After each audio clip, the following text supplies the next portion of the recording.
Okay guys, so we're gonna go over our bricks here and getting things planned out before work starts. And these are actually blocks. We want to make sure we got rebar, we got a truckload of sand. We want to make sure we have the proper cinder block walls. There's an ash groove and it's got a type on here. I'm trying to find it. But military flying over us. These are our wall ties where all the bricks go, like on the exterior bricks. Like you're not gonna need those in the garage, but any exterior walls, they're gonna need a few of those, and those just go right there. And it's type S mortar, which is what's used for blocks. But you have these blocks here. These are L blocks. Let me see if I can. These are L blocks. These are going to go in the top, like the top perimeter, so the concrete can come in and fill. Because every one of these gets filled up, you'll need to, know your area, so you know how much concrete goes in there, your volume. Of course, you've already taken a picture of this and counted the pallets to make sure you have all the materials. These are your hog brick, cement brick.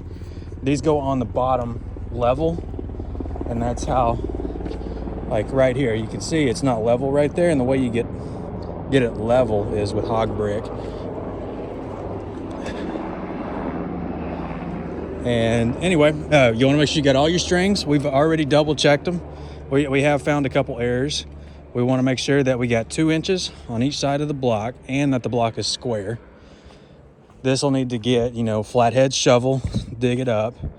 And also, while we're at it, over here, the corners, guys, marking the corners, you're going to use your plumb bob, but the corners are probably the hardest part of this. All the other stuff is just easy work. You can see I put a line right there. The white, in this case, that's where rebar needs to be at.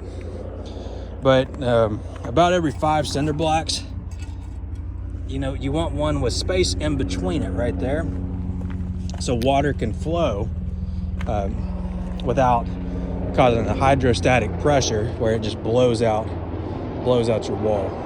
But we'll do that all here on the front because the front's the low side. And we try to move these increments in 8-inch things beforehand.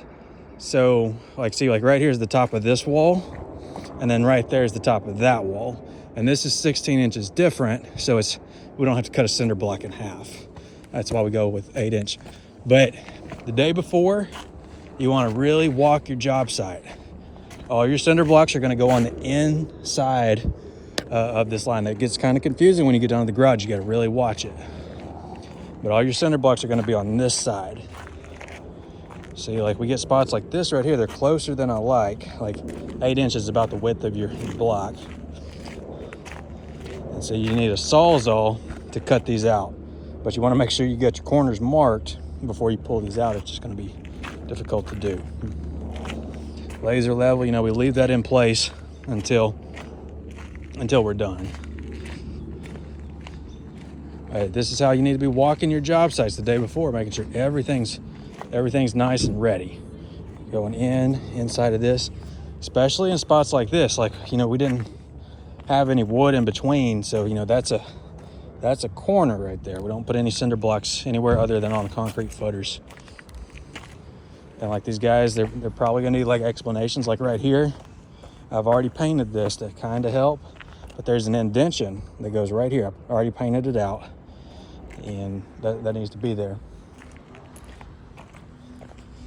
But this is just generally what you need to do when you're checking your footers the day before, because we're a day before kind of operation here. We want to know,